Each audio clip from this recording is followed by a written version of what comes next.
Hey, brother, welcome to day 36 of 40 Days of Light. Do you have a high justice quotient like I do? I think it was born and bred in the days of Roy Rogers and cowboy westerns where, the runaway stagecoach would happen, but the bad guys would always get caught, and within a 30-minute episode, justice would be done. And the people who were just and right and good and the good guys would ride away into the sunset and everything would be fine. Well, we all have that image that, if we're doing what's right, if we're on the right side of this, if we have the law on our side, if we have God on our side, if we have morality on our side, then things are going to go well with us. But that is not the world that we lived in. And it's not the world that Jesus portrayed for us. So we better buckle up. We better get ready. That shedding light, showing light, giving light in a world that's full of darkness and sin is not always going to redound to justice for us or our cause.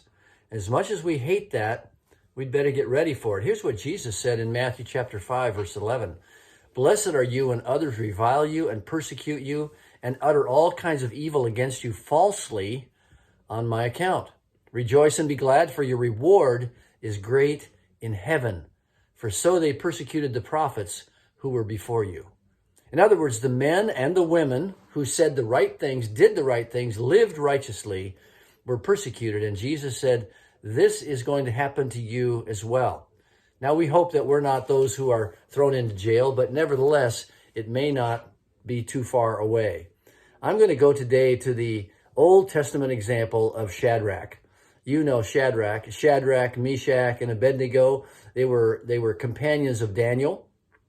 And they were part of this insidious campaign by the wise men of Babylon to bring accusation against them. And it says that in Daniel that they conspired against them. They brought a malicious attack against them and said, unless you bow down to this God that we have made, we're going to throw you into the fiery furnace. And sure enough, they disobeyed that because it was an arbitrary rule of mankind to purposely come against them.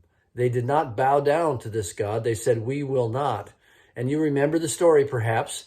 They said to Nebuchadnezzar, we will not bow down, and if we are thrown into the fiery furnace, our God will rescue us. And then these famous words, but if not, even if we don't achieve justice on this earth, we have an audience of one.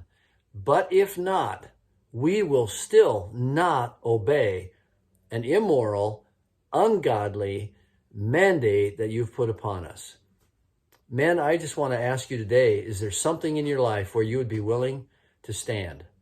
And even if you're taxed for it, your property is taken, your name is taken away, you're doxxed for it, you're canceled for it, you might lose your work. Are you willing to stand for the light?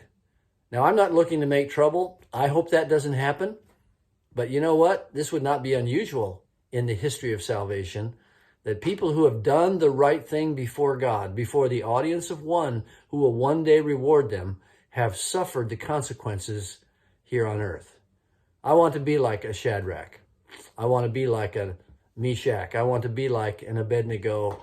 And I want to be able to say, but if not, I still will not bow down to these laws that you've made.